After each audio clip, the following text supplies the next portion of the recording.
The room is still. The light creeps softly through the curtain, but inside everything feels heavy. You open your eyes, but it doesn't feel like waking. Your body is slow to follow. Your head feels cloudy. You sit up, but your shoulders ache. You try to stretch, but it's more effort than relief. You glance at the clock. 7:15. You slept, yes, but somehow you're still tired. Not the kind of tired that sleep fixes. The kind that lives deep in the bones, in the breath, in the blood. You stand and shuffle slowly to the kitchen. The floor is cold under your feet. The silence is thick. You open the cabinet, reach for the same old mug, the same old tea. But something inside you whispers, is this it now? Is this just how mornings feel after 65? You're not alone in that thought. Every day, millions of people over 60 wake up with this same weight. It's not dramatic, it's not a crisis. It's just a quiet, dull sense that something inside is out of balance. Not broken, just out of rhythm. And yet, your body is still here, still breathing, still listening. What if this tiredness isn't just aging? What if it's your body asking for a different kind of morning? One with warmth, one with gentleness, one where you don't rush or push, but simply begin again with care. You don't need complicated routines or expensive remedies, you just need a few quiet rituals, old habits, perhaps long forgotten, but your body still remembers them. In this video, you'll discover 5 gentle healing habits that help restore balance, starting with how you sleep, how you wake, and how you care for the small, quiet needs that still matter more than ever. This isn't about being perfect. It's about coming back to yourself, one breath, one sip, one morning at a time. There's something you need to hear, something your body may already know, even if your mind has forgotten. It's not too late. Not too late to feel clear in the morning. Not too late to feel steady, light and fully alive when the sun comes up. You haven't missed your chance. Your age isn't a barrier. In fact, it may be your invitation to slow down, to listen closer, to care more deeply for yourself than ever before. Because healing doesn't come from doing more. It comes from doing less, but doing it with love.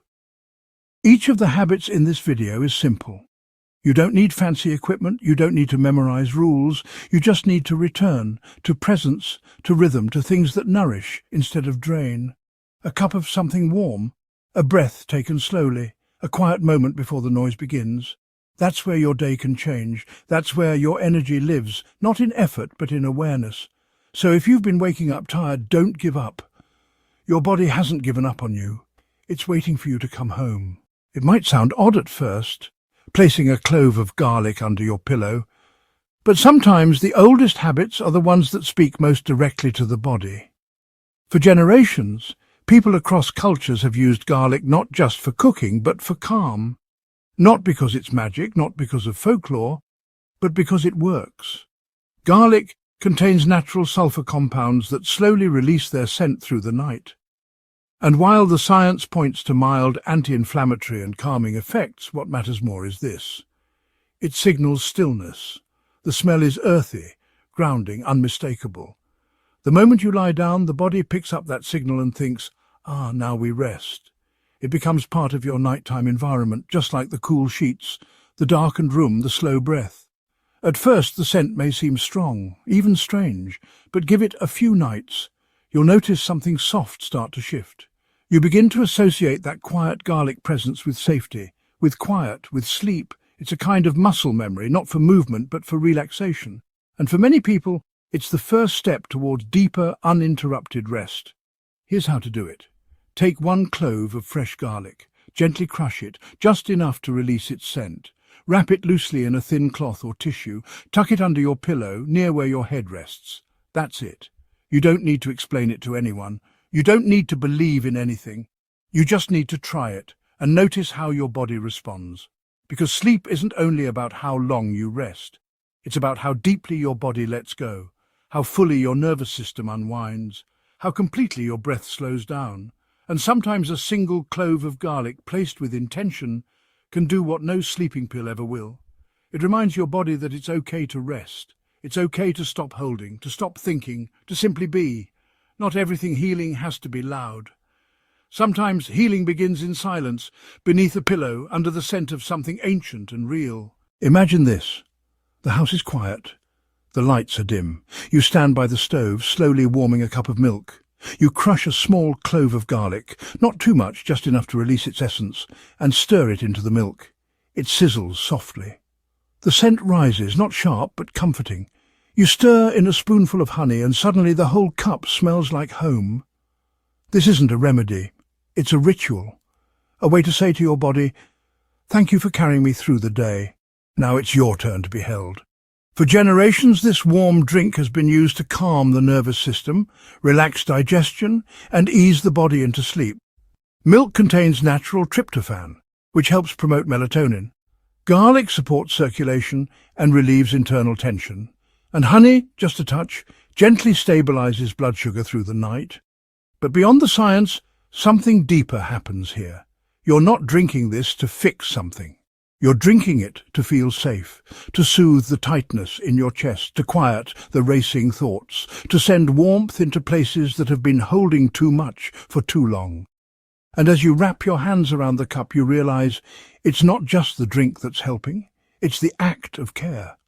The fact that you stood there and prepared something warm for yourself, the fact that you slowed down enough to sip slowly, the fact that you chose comfort, not because you had to, but because you wanted to. That choice matters. Now, a small word of wisdom. If you have a sensitive stomach, be gentle.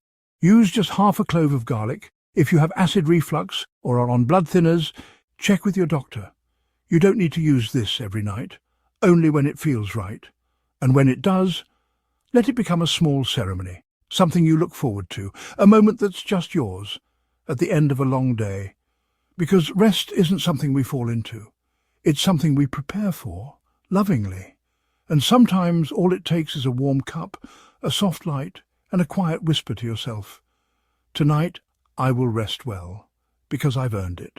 There's something deeply healing about preparing your own drink in the morning, not grabbing a bottle, not tearing open a packet, but touching real food, smelling the earth on your fingertips, hearing the soft hum of the blender, watching colours come to life in a glass. This isn't just about nutrition, it's about presence. And few things bring you into the present like a beet and a carrot. You wash them slowly, feel their weight in your hand, slice them carefully. Beetroot's deep red, staining the board like paint, carrots bright orange shining beside it. You blend them with a splash of water, no sugar, no extras, just what they are, simple, clean, strong. You pour the drink.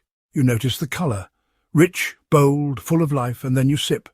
It may not be sweet, it may feel earthy, almost strange, but what follows is unmistakable. A slow warmth spreading through your belly, a gentle energy rising, not jittery like caffeine, but steady, rooted. That's because beets and carrots support something vital, your blood. After 60, your circulation naturally slows, the heart works harder, the liver holds more burden. But this drink, it wakes everything up. Beets are rich in nitrates that support blood flow and oxygen delivery. Carrots bring antioxidants and natural fibre. Together they nourish your liver, your brain, your energy, but beyond that, they remind your body that it still works, that it can still cleanse, still circulate, still glow. You don't need to make this every single morning. But when you do, let it be a moment of quiet reverence. No phone, no noise, just you, holding a glass filled with something that came from the ground and now lives in your blood. Take a deep breath before you sip. Whisper, if you like, "Thank you, body." Because this isn't just fuel, it's a sign of trust, a small agreement between you and your cells. We're still in this together. And that's how mornings change, not with loud declarations, but with quiet nourishment, one sip at a time. After your body has been gently awakened with something fresh and vibrant, there's no need to rush into heavy food. In fact, as we age, what we need most in the morning is not volume or variety, it's warmth and ease. A warm, light breakfast doesn't mean skipping a meal. It means listening to what your body truly wants. Not what the TV commercials say, not what the diet books recommend. You sit down. The light is soft. You place a bowl in front of you, not too full. It might be a bit of soft oatmeal, steamed sweet potato, a piece of sourdough toast with avocado, or a small bowl of rice porridge with a pinch of salt. It's not complicated, it's not impressive, but it's exactly what your body recognizes as safe.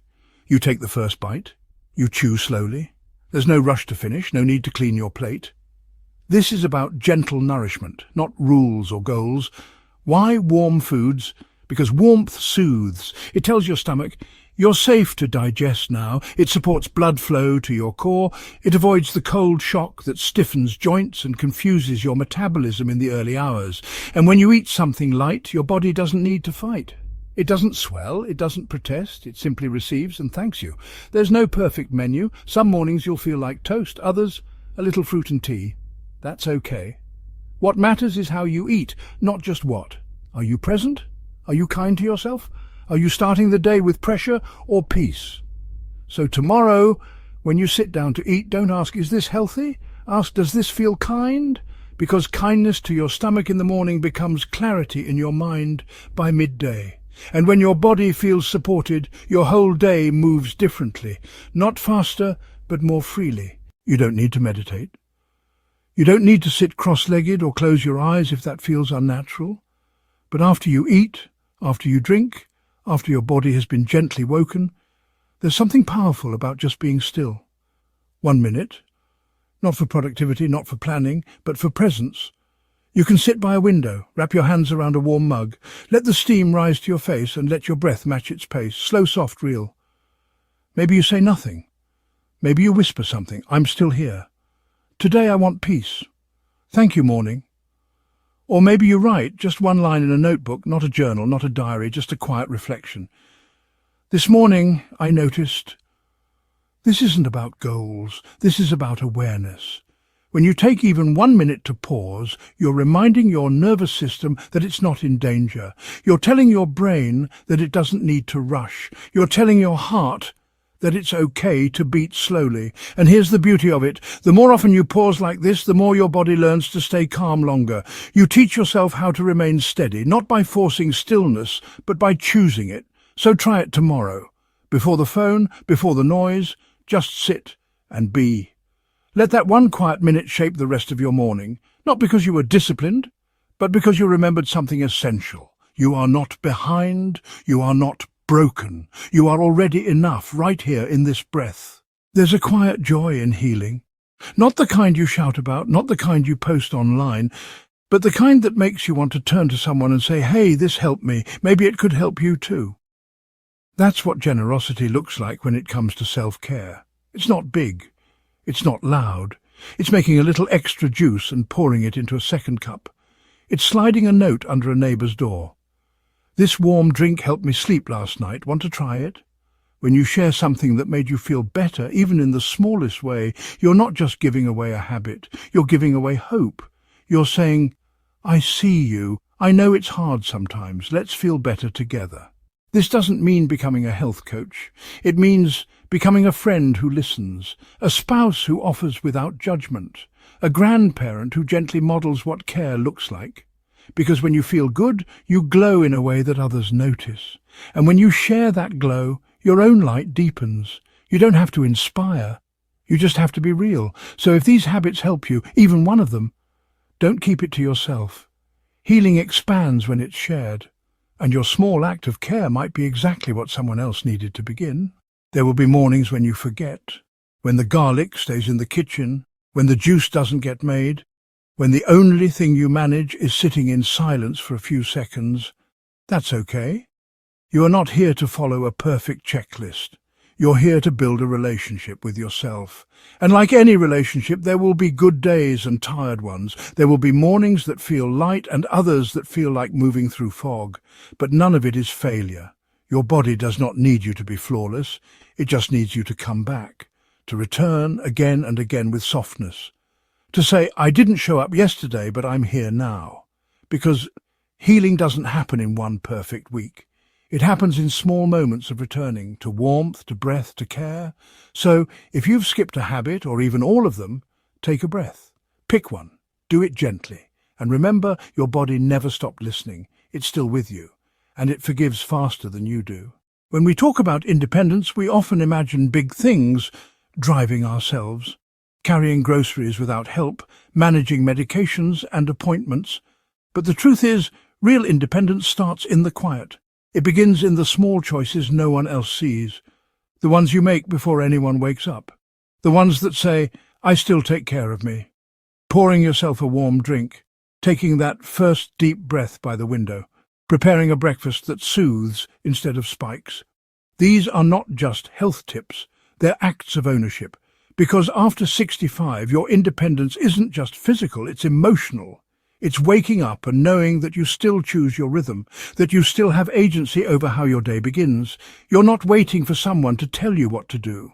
You're listening to your body. You're honoring your needs. You're taking small steps, not to impress, but to preserve your dignity. Every time you tend to yourself in these simple ways, you reinforce something powerful. I'm still here, I still matter, and I'm still in charge of my life. No one else may see these moments. They may never get you praise or applause, but they build something stronger than muscles or memory. They build self-trust, and that trust becomes your strength, your stability, your quiet declaration that you're still living on your own terms. So the next time someone asks, "How do you stay so steady?" you can smile and say, "It starts with how I wake up." If no one has told you lately, let me be the one to say it. You are not done. You are not fading, you are not behind, you are still becoming in quiet ways, in steady rhythms, in the smallest choices that shape your mornings. You may not move as quickly, you may not remember everything, you may have days that feel heavier than others, but your presence here, your willingness to try, to care, to feel, it means everything. You're still alive, still capable of change, still allowed to grow. These healing habits, they're not about reversing time, they're about claiming it, owning your mornings again, turning them into something sacred, something yours. So whether you tried one habit or all 5, whether today was light or hard, know this. Every gentle act you offer yourself is a seed, and seeds don't bloom in a day. They bloom in warmth, in patience, in faith. So keep showing up, keep breathing into the quiet, keep trusting that the smallest effort can become the biggest shift. You are still becoming, and the morning is still yours. If something in this video brought you comfort, even just a little, a deeper breath, a calmer mind, a soft moment of stillness, then you're already on your way.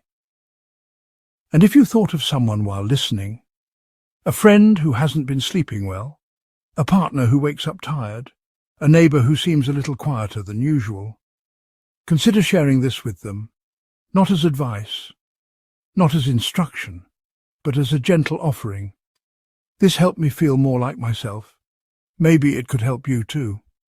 Healing doesn't have to be loud. It often moves best through whispers, shared recipes, kind glances, and quiet examples. If you'd like more reminders like this, more mornings of calm, care, and wisdom, subscribe to the channel. We're here with you in this slow, steady journey back to balance. And if something touched your heart today, feel free to leave a comment. Sometimes just knowing someone else is walking the same path makes the way feel lighter. You are not alone. And this right now, this morning, is only the beginning.